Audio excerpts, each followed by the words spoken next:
Welcome dear रॉकर्ड्स, कैसे हो आप सभी। आज हम देखने वाले हैं 11-14। दोस्तों ये मूवी एक ही समय पर हुई अलग अलग घटनाओं के ऊपर है जो सब एक दूसरे से बिल्कुल संबंधित है। तो आराम से ध्यान से इस वीडियो को समझ कर देखिएगा, आपको एक अलग तरह का एक्सपीरियंस मिलने वाला है। मूवी की शुरुआत में हम जैक नाम के एक आदमी को देखते हैं जो बीच रात में एक सुनसान सड़क पर अपनी गाड़ी से कहीं जा रहा होता है। इसी दौरान जैक किसी से फोन पर बात भी करता है और हमें साफ देख पाते हैं कि जैक की हरकतें ठीक नहीं है, मतलब उसने पी हुई है और वो काफी नशे में भी है। तभी होता ये है कि जैक की घड़ी दिखती है, उसमें 11:14 होते हैं और अचानक ही जैक की गाड़ी की विंडशील्ड से कुछ टकरा जाता है। जैक पहले तो सोच में पड़ जाता है कि ये हुआ क्या अचानक। अब क्योंकि वो नशे में है तो उसको पता ही नहीं चलता कि किसने उसको टक्कर मारी। फिर भी वो हिम्मत कर बाहर निकल कर देखना चाहता है कि क्या चीज है। तो मालूम पड़ता है कि वहाँ पर एक लड़की की लाश पड़ी हुई है जिसका चेहरा बुरी तरह से कुचला हुआ है। इसी बीच जैक देखता है कि दूसरी तरफ से गाड़ी बहुत तेजी से आ रही है, तो वो उस लाश को अपनी गाड़ी के पीछे छिपा देता है। लेकिन वो दूसरी गाड़ी जैक के पास ही रुकती है। उसमें एक लेडी होती है जिसका नाम नॉर्मा होता है। नॉर्मा जैक से पूछती है कि कहाँ गया वो, ये साल में 5वीं बार हो रहा है। अब जैक तो उसकी बात से कंफ्यूज हो जाता है, आप भी हो गए होंगे, क्योंकि नॉर्मा उससे कहती है तुम्हारी गाड़ी से हिरन टकरा है ना, बताओ कहाँ गया वो। जवाब में वो मतलब उसको कुछ समझ में आता नहीं, तो वो एक तरफ इशारा करते हुए कहता है कि उस तरफ गया। वो भी कहती थी ठीक है मैं पुलिस को बुला रही हूँ, वो तुम्हारी मदद कर देंगे। लेकिन जैक उसे ऐसा करने से मना करता है। लेकिन ये नॉर्मा ये तब तक पुलिस को फोन लगा चुकी थी और पुलिस को लोकेशन की सारी चीजें बता देती है और यहाँ से चली भी जाती है। अब क्योंकि कुछ ही टाइम में पुलिस आने वाली है तो जैक जल्दी से उस लाश को एक चादर में लपेटकर गाड़ी की डिक्की में डाल देता है। फिर उसे रखने के बाद जब वो गाड़ी स्टार्ट करने जाने ही वाला था तभी वहाँ पर पुलिस आ जाती है। अब पुलिस जैक से पूछती है कि भैया हमें पता चला है कि तुम्हारी गाड़ी से हिरन टकराया, आप ठीक तो है ना। जैक कहता है हाँ सर मैं बिल्कुल ठीक हूँ। अब यहाँ जैक की आंखें देखकर ऑफिसर को ना शक होता है कि इसने पक्का पी रखी है, इसलिए वो जैक को कहता है चलो 1 मिनट तुम बाहर आओ, गाड़ी से बाहर आओ। साथ ही वो कहता है अपना लाइसेंस और बाकी पेपर्स भी दिखाओ। पुलिस वाला पहले ऊपर से नीचे तक सब कुछ देखता है। ओह, उसको पता चलता है कि जैक का लाइसेंस तो 3 महीने पहले एक्सपायर हो चुका है, जिसको उसने रिन्यू भी नहीं करवाया। फिर क्या था, जैक के हाथ में प्लास्टिक बैंड पहनाकर उसे अरेस्ट कर लिया जाता है। लेकिन जब वो जैक को अपनी गाड़ी की तरफ ले जाने ही लगता है तो वो जैक की गाड़ी की डिक्की पर खून देखकर रुक जाता है। अब ऑफिसर को लगती है कुछ गड़बड़ी और वो डिक्की को खोलकर देखता है। ओह माय गॉड, उसमें लाश। वो देखकर दंग रह जाता है। ऑफिसर उस समय कुछ नहीं कहता और जैक को तुरंत गाड़ी में लेकर जाता है जिसमें डफी और बजी नाम के 2 लोग पहले से बैठे होते हैं। अब ये दोनों कौन हैं ये तो हमें आगे ही पता चलेगा ना। तो ऑफिसर बजी को कहता है थोड़ा खिसको जरा, लेकिन बजी जैक को अपने बगल में बैठाने से साफ मना कर देती है और ऑफिसर से बहस करने लग जाती है। और दोस्तों अब तक जैक का हाथ खुल चुका था तो वो मौका देखकर जल्दी से जंगल की तरफ भागता है, जिसके पीछे ऑफिसर को जाना ही पड़ता है। लेकिन अब यहाँ पर बजी और डफी भी कार का दरवाजा खुला देखकर वहाँ से भाग निकलते हैं। इस तरफ दिखाते हैं तो जैक भागते भागते घर के करीब पहुंचता है जहाँ से एक लेडी निकलती है जो किसी फ्रैंक को लगातार बुला रही है। और ये लेडी कोई और नहीं बल्कि नॉर्मा ही है, जिसको जैक अभी कुछ देर पहले मिला था। नॉर्मा जैक से पूछती है कि कहीं तुमने मेरे पति फ्रैंक को देखा है क्या। जैक ना में जवाब देता है। लेकिन फिर वो नॉर्मा के साथ मिलकर जंगल में फ्रैंक को ढूंढने जाता है। अब बातों ही बातों में नॉर्मा बताती है मुझे अभी खबर मिली है कि मेरे बच्चे का एक्सीडेंट हो गया है और उसकी मौत हो चुकी है। अब ये सुनकर जैक को थोड़ा बुरा लगता है। उसे लगता है कि कहीं मैंने ही नॉर्मा के बच्चे की जान तो नहीं ले ली, क्योंकि वो वैसे भी नशे में था तो उसे कुछ भी याद नहीं है। अब जैक के जो रिएक्शंस आते हैं ना उसको देखकर नॉर्मा को ये लग जाता है कि कहीं इसने ही मेरे बच्चे को तो नहीं मारा। और इसी बीच वहाँ पर पुलिस भी आ जाती है जो बिना टाइम वेस्ट किए जैक की तरफ गन पॉइंट करके नॉर्मा को उससे दूर रहने को कहता है। इस पर जैक कह देता है देखिए सर मैंने वो एक्सीडेंट जानबूझकर नहीं किया। अब ये सुनती ही नॉर्मा जैक के सर पर टॉर्च से वार करती है। यहाँ उसको एक बार फिर से भागने का मौका मिल जाता है और वो भागकर एक कब्रिस्तान में पहुंचता है जहाँ उसका पीछा पुलिस ऑफिसर और नॉर्मा भी कर रहे होते हैं। इसी बीच जैक वहाँ पर एक बॉल से टकरा कर गिर जाता है जिसमें डफी लिखा होता है। लेकिन इस पॉइंट पर ऑफिसर जैक को पकड़ लेता है और उसे कहता है कि चलो बहुत भाग ले तुम। नॉर्मा भी गुस्से में जैक से कहती है कि मेरी बेटी को जैसे तुमने मारा वैसे तू भी मरेगा। ये बात सुनकर तो जैक भी शॉक हो जाता है, क्योंकि उसकी गाड़ी से तो कोई लड़का मरा था ना कि लड़की। वो समझ नहीं पा रहा होता है कि नॉर्मा उस पर अपनी बेटी की मौत का इल्जाम आखिर डाल क्यों रही है। इसी सवाल के साथ दोस्तों ये सीन यहाँ पर कट हो जाता है। इसके बाद हमें एक दूसरी कहानी दिखाई जाती है जिसमें हम एक वैन में 3 दोस्तों को देखते हैं, एडी, मार्क और टिम, जिसमें से गाड़ी मार्क चला रहा है और वो वैन भी उसी की थी। हम वैन में टाइम देखते हैं तो उस वक्त उसमें 11:09 हो रहे होते हैं। टिम, मार्क और एडी तीनों ही मस्त एंजॉय के मूड में होते हैं और तभी मार्क एक डोनट लेकर सामने जा रही गाड़ी की विंडशील्ड पर फेंक देता है। अब इससे होता यह है कि उस गाड़ी का बैलेंस बिगड़ जाता है। फिर टिम और एडी एक बुक को जलाकर बाहर फेंक देते हैं। इतने से भी जब इनका मन नहीं बढ़ता तो एडी वैन का शीशा खोलकर बाहर टॉयलेट करने लग जाता है, जबकि टिम और मार्क उसको ऐसा करने से मना भी करते हैं। उसी वक्त वहाँ घड़ी में 11:14 होते हैं और इनकी गाड़ी से एक लड़की टकरा जाती है, जिसके पास एक लड़का तुरंत भाग कर आता है। इस लड़के का नाम डफी है और इसके पास गन भी है। अब जैसे ही मार्क डफी को देखता है तो वो जल्दी से वैन स्टार्ट करके भागने की कोशिश करता है, लेकिन कहाँ डफी उन पर ताबड़तोड़ गोलियां चलाने लग जाता है। टिम गोलियों से बचने के लिए नीचे झुक तो जाता है, पर जब वो ऊपर उठता है तो देखता है एडी तो घायल है, पर ये गोलियां लगने की वजह से नहीं हुआ था। दरअसल जब इन लोगों ने एक लड़की को टक्कर मारी थी तब एडी गाड़ी का शीशा खोलकर टॉयलेट कर रहा था। इस एक्सीडेंट के दौरान हुआ ये कि शीशा अचानक से बंद हुआ। एडी का private part, such a painful incident यार। वो काफी रो रहा होता है क्योंकि उसे अपना प्राइवेट पार्ट वापस चाहिए, क्योंकि अगर वो उसको हॉस्पिटल भी लेकर जाए तो बहुत कम चांसेस हैं कि सर्जरी की मदद से भी इसको जोड़ा जाए, लेकिन फिर भी कोशिश करने में क्या जाती है। इसलिए उसके प्राइवेट पार्ट को लाने की जिम्मेदारी टिम अपने कंधों पर लेता है, एक सच्चे दोस्त की तरह। वो वापस जाते हुए देखता है कि गोली जलाने की वजह से पुलिस ने उसे अरेस्ट कर लिया है। फिर टिम आगे जाकर देखता है तो एक्सीडेंट वाली जगह पर एम्बुलेंस आ चुकी है और 2 एम्बुलेंस वाले लड़की की बॉडी को उठाकर अपना काम कर रहे होते हैं। टिम वहां पर जाकर पूछता है एम्बुलेंस वाले से कि ये क्या हुआ है। वो भी कह देता है कि ये एक लड़की का एक्सीडेंट हुआ है, हिट एंड रन केस का मामला है। फिलहाल टिम अपने आसपास देखता है तो उसे एडी का प्राइवेट पार्ट कहीं नहीं दिखाई देता। उसी वक्त उसकी नजर एम्बुलेंस में रखे एक बॉक्स पर पड़ती है जिसके अंदर एडी का प्राइवेट पार्ट होता है। अब इस दौरान वो एम्बुलेंस वाला टिम से आकर कहता है कि शायद तुम कुछ भूल गए हो। इतना बोलकर दोनों ही एम्बुलेंस वाले टिम से उस वैन के बारे में पूछताछ करने लग जाते हैं। टिम वहां से कैसे भी करके भागने की कोशिश करता है, लेकिन इन्होंने उसको पकड़ के रखा होता है। अब इसी बीच होता यह है कि वो बॉक्स प्राइवेट पार्ट सहित नीचे गिर जाता है। अचानक से वहां पर फ्रैंक आकर एम्बुलेंस वाले से पूछता है कि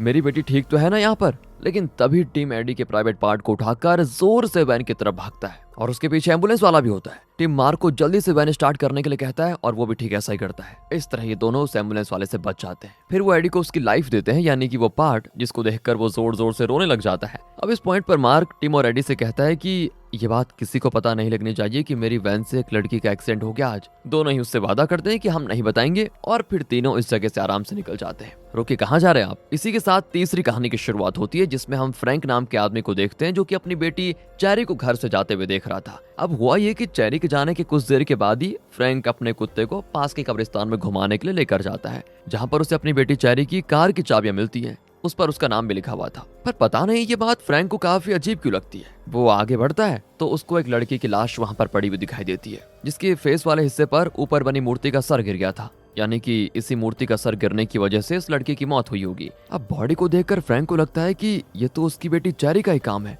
मतलब फ्रैंक इस लड़के को जानता था और चेरी भी। फिर फ्रैंक अपनी बेटी को बचाने के लिए इस लाश को ठिकाने लगाने का फैसला करता है। वो सबसे पहले मूर्ति के सर वाले हिस्से को पास के गड्ढे में गाड़ देता है। फिर वो लाश को अपनी गाड़ी में रखकर निकल जाता है। इसी बीच एक वैन फ्रैंक की गाड़ी के सामने से गुजरती है, जिसमें से कोई फ्रैंक की कार की विंडशील्ड पर डोनट फेंक कर मारता है। इससे होता ये कि इसकी गाड़ी का बैलेंस बिगड़ जाता है और हम ये भी जानते हैं कि डोनट किसने फेंका? मार्क ने फेंका था, जो पिछली कहानी में हमने देखा। अरे आपको याद नहीं है क्या, जब मार्क एडी और टिम के साथ मस्ती करते हुए जा रहा था, उस वक्त की बात है। फ्रैंक गाड़ी को एक पुल पर रोक लेता है, तभी वहां से एक और गाड़ी गुजरती है, जिसे देखकर वो जल्दी से छिप भी जाता है। फिर वो जल्दी से अपनी गाड़ी से उस लड़की की लाश को निकालता है। साथ ही फ्रैंक ने अपनी शर्ट भी इस पर बांधी होती है। उसे खोलने के बाद फ्रैंक लाश को पुल के नीचे फेंक देता है, जो नीचे आ रही एक गाड़ी से टकरा जाती है, वो भी ठीक 11:14 पर। मतलब कि ये जो गाड़ी थी वो जैक की थी। पहले वाली कहानी में जो जैक था ना दोस्तों, वही जो नशे में था, समझ गया आप? ये लाश ऊपर से गिर के उसकी गाड़ी से टकराई। फ्रैंक ने जब ये देखा तो वो तुरंत वहां से निकल जाता है। फिर वो देखता है कि रोड पर एक बुक चल रही थी,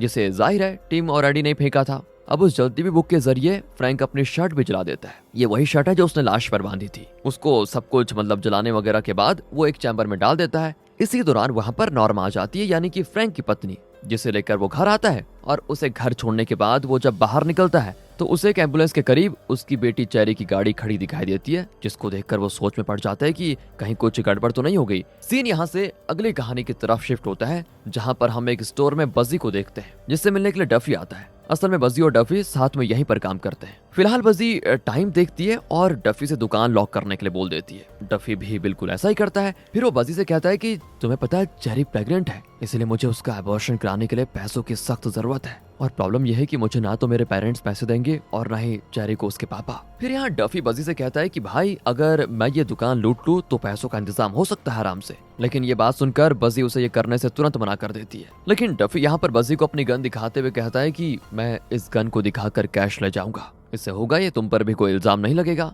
लेकिन बसी कहती कि मेरी बात ध्यान से सुन लो, मैं इसमें जरा भी रिस्क नहीं लेना चाहती, ध्यान से सुन ले। मैं अपनी जॉब नहीं खो सकती, तुम जानती हो कि मेरी बहन की कितनी तबीयत खराब रहती है, उसके लिए मैं जॉब कर रही हूँ। अब डफी बसी को समझा ही रहा होता है, तभी दरवाजे के बाहर एडी और मार्क आ जाते हैं। फिर इनके लिए डफी दरवाजा खोलता है। वो लोग एक डोनट और कुछ बोतल्स लेकर चले जाते हैं। अब इसकी कुछ देर के बाद वहाँ पर चेरी आती है। इस दौरान डफी ने अपनी गन बसी को दे दी थी और वो खुद चेरी को लेकर स्टोर के कोने में चला गया था। यहाँ बसी किसी खिलौने की तरह डफी की गन से खेल रही थी, जो कि लॉक नहीं थी उस समय, जिस कारण उससे गोली चल जाती है और इस वजह से सामने का कांच टूट जाता है। गोली की आवाज को सुनकर डफी बसी से अपनी गन ले लेता है और इसी बीच चेरी भी जाने लग जाती है। पर वो जाने से पहले डफी से उसकी जैकेट मांगती है, जिसे वो चेरी को आराम से पहना भी देता है और चेरी चली जाती है। अब और देखो, उसके जाने के बाद डफी दोबारा से बसी को मनाने में लग जाता है कि मुझे चोरी करने दो प्लीज। वो आगे कहता है, देखो इस कांच को तोड़ने का इल्जाम भी तुम चोर पर डाल देना बाद में। अब ये सुनकर बसी आखिरकार मान जाती है, पर वो डफी से कहती है उससे पहले तुम्हें एक काम करना होगा, तुम पहले मुझे कहीं हाथ या पाँव में गोली मार दो, क्योंकि अगर मुझे चोट लगी होगी तो मेरे पे किसी का शक नहीं जाएगा। डफी ठीक ऐसा ही करता है, पर बसी को गोली लगने से काफी दर्द होता है। फिर वो इस हालत में पुलिस को फोन करके बुला लेती है। डफी भी कैश लेकर निकल जाता है, लेकिन तभी उसको याद आता है कि मेरी गाड़ी की चाबी तो उस जैकेट में थी जो मैंने चेरी को दे दी। अब वो अपनी गाड़ी के पास जाता है तो डफी की चाबियां उसकी गाड़ी में पड़ी हुई है। अब ये चाबी यहाँ पर कैसे आई, ये सोचने का डफी के पास उस समय टाइम नहीं था। वो पुलिस के आने से पहले जल्दी से कार स्टार्ट करके चला जाता है। फिर वो बीच रास्ते में एक कार को देखता है जिसकी विंडशील्ड पर डोनट लगा हुआ था और एक कुत्ता उसको चाट रहा था। ये गाड़ी थी फ्रैंक की, जो गाड़ी के पीछे ही छुपा हुआ था। अब आगे जाने पर डफी को चेरी दिखती है, जिसे वो पैसे दिखाकर अपने पास बुला लेता है। और जब चेरी उसके पास आ ही रही होती है, तभी एक वैन चेरी को टक्कर मारते हुए चली जाती है। ये वैन दोस्तों मार्क चला रहा होता है, जिसमें एडी और टिम भी थे। यहाँ डफी उस वैन पर ताबड़तोड़ फायरिंग करने लग जाता है और गोलियों के चलने की आवाज को सुनकर वहाँ पुलिस ऑफिसर आ जाता है और वो डफी को अरेस्ट कर लेता है, क्योंकि उसके पास ही गन थी ना। और पुलिस ऑफिसर जानता है कि डफी पास ही के स्टोर में काम करता है, इसीलिए उसके साथ में कैश भी मिलता है, तो जाहिर है उसने चोरी करी होगी, इसीलिए वो भाग रहा है। अब पुलिस ऑफिसर यहाँ पर चेरी की लाश के साथ पास में ही एडी के प्राइवेट पार्ट को देखता है। फिर वो डफी से पूछता है कि यहाँ आखिर हुआ क्या था। जवाब में डफी कहता है कि एक वैन ने चेरी को टक्कर मार दी। तभी एम्बुलेंस आती है। एम्बुलेंस वालों को उस प्राइवेट पार्ट के बारे में बताकर पुलिस वाला डफी और बजी को अपने साथ लेकर जाने लग जाता है। दरअसल दोस्तों आपको तो पता ही है कि बजी पर गोली लग गई थी, मतलब उसने जानबूझ के मरवाई थी, वो भी इसी एम्बुलेंस में होती है। अब बजी को दिखाकर ऑफिसर डफी को पूछता है कि क्या इसने भी चोरी की थी, तो बजी साफ इनकार कर देती है कि नहीं ऑफिसर मैंने नहीं की। लेकिन इस पर ऑफिसर कहता है कि तुम तो साफ साफ झूठ कह रही हो, ये मूवी में हर जगह होता है कि खुद पर गोली चला लो, शक नहीं जाएगा, ठीक है। और दोस्तों इसीलिए ऑफिसर उन दोनों को अरेस्ट कर लेता है। इसके बाद कहानी आती है हमारे अगले कैरेक्टर चेरी की तरफ, जो कि अपने घर में थी और इस वक्त घड़ी में 10:54 हो रहे थे। तभी चेरी की एक दोस्त का उसको कॉल आया और वो उससे बात करने लग जाती है। इसी बीच चेरी देखती है कि उसका बॉयफ्रेंड आरोन घर के बाहर आया हुआ है। अब आरोन के बारे में चेरी के पिता फ्रैंक को पता है, तो वो चेरी को बाहर जाने से पहले उससे कहते हैं अब अगर अरुण ने तुम्हें मारा तो मैं उसकी जान ले लूंगा और ये बात तुम उसे बता देना। चेरी कहती है पापा मैं अपना ख्याल खुद रख सकती हूँ। इतना कहकर वो चली जाती है। बाहर होता यही कि आरोन चेरी से इंटीमेट होना चाहता था, तो वो उसे कहीं चलने के लिए कहता है सेफ जगह पर। इस पर चेरी कहती है उसके लिए तुम्हें मुझे पकड़ना होगा और वो भागते भागते कब्रिस्तान में चली जाती है, जहाँ आरोन उसको पकड़ लेता है और दोनों एक मूर्ति पर टिक कर एंजॉय कर रहे होते हैं। अब देखो कभी भी कोई परफॉर्मेंस देनी हो तो उससे पहले वहां पर ग्राउंड चेक कर लेना चाहिए, है ना दोस्तों। उन्होंने नहीं देखा क्योंकि मूर्ति बहुत ही पुरानी थी और उसके हिलने की वजह से मूर्ति का सर आरोन के फेस पे गिर जाता है, उसकी वहीं पर मौत हो जाती है। अब ये देखकर चेरी बहुत डर जाती है, उसे लगता है कि कहीं ये सारा इल्जाम मेरे ऊपर ना जाए। तो चेरी अपने पर्स में देखती है उसमें डफी की एक बॉलिंग बाउल के साथ फोटो थी, जिसमें साफ साफ डफी का नाम लिखा था। तो चेरी के दिमाग में एक आइडिया आता है कि अगर मैं इस बॉल को लाकर यहाँ रख दूंगी और सारा इल्जाम डफी पर आ जाएगा तो मैं बच जाऊंगी। तो दोस्तों इसके लिए वो पहले घर आती है, अपनी बॉडी पर लगा खून साफ करती है, फिर वो अपनी गाड़ी की चाबियां ढूंढने लग जाती है, जो कि उसको नहीं मिलती क्योंकि उन चाबियों को उसने कब्रिस्तान में कहीं गिरा दिया था। इस पॉइंट पर चेरी अपने पिता की गाड़ी की चाबी मांगती है, जो फ्रैंक आराम से उसको दे देता है और वो चेरी को जाते हुए देख भी लेता है। उसके बाद चेरी सीधे स्टोर में डफी से मिलने पहुंचती है। दरअसल जो बॉल लाश के पास चेरी को रखनी थी वो डफी की कार में थी और कार लॉक थी, तो चेरी को डफी की कार की चाबियां चाहिए थी पहले, तो उसके लिए उसकी जैकेट से वो चाबी निकालने की कोशिश करती है। इसी बीच बजी के हाथ से गोली चल जाती है, मतलब गलती से, तो डफी चेरी को जाने के लिए कहता है। जाने से पहले चेरी उसकी जैकेट उससे मांग लेती है और बाहर जाकर डफी की बॉल को गाड़ी से बाहर निकाल लेती है। उस बॉल को लेने के बाद चेरी डफी की गाड़ी की चाबी उसकी गाड़ी में छोड़ देती है। इसी बीच उसे एक और गोली चलने की आवाज आती है, जो कि डफी ने बजी पर चलाई थी जानबूझकर, आपको पता होगा। इस आवाज को सुनकर चेरी पुलिस को कॉल करके सब बता देती है। फिर वो आगे जाती है तो अपनी गाड़ी को देखती है, जिसे जाहिर है फ्रैंक चला रहा था। लेकिन जब वो कब्रिस्तान पहुंचती है तो चेरी को एरोन की लाश नहीं मिलती, तो वो डफी की बॉल को वहीं रखकर चली जाती है। इसके बाद चेरी की गाड़ी स्टार्ट नहीं हो रही थी, तो वो किसी को फोन लगाती है। फोन के दूसरी तरफ कोई और नहीं बल्कि जैक था। जैक से चेरी कहती है, मैं आज ही तुम्हारे साथ भागना चाहती हूँ प्लीज। असल में दोस्तों, चेरी ने एरोन और डफी को पैसे ऐंठने के लिए फंसाया था।